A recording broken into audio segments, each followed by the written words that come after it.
बिस्मिल्लाहिर्रहमानिर्रहीम। अस्सलाम वालेकुम व्यूअर्स, क्या हाल है? उम्मीद है सब ठीक होंगे। अल्लाह ताला सबको अपने घरों में खुश रखे, आबाद रखे, आमीन सुबह आमीन।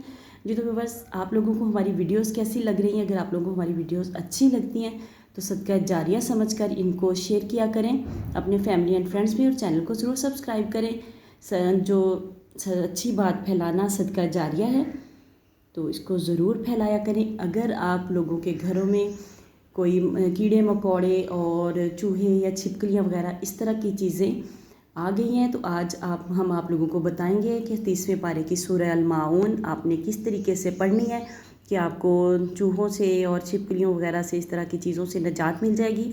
आप लोगों ने करना क्या है, बावज़ू हो के अव्वल आखिर दुरूद शरीफ पढ़ लें, और उसके बाद आपने 7 मरतबा सूरह अल माऊन पानी पे पढ़नी है।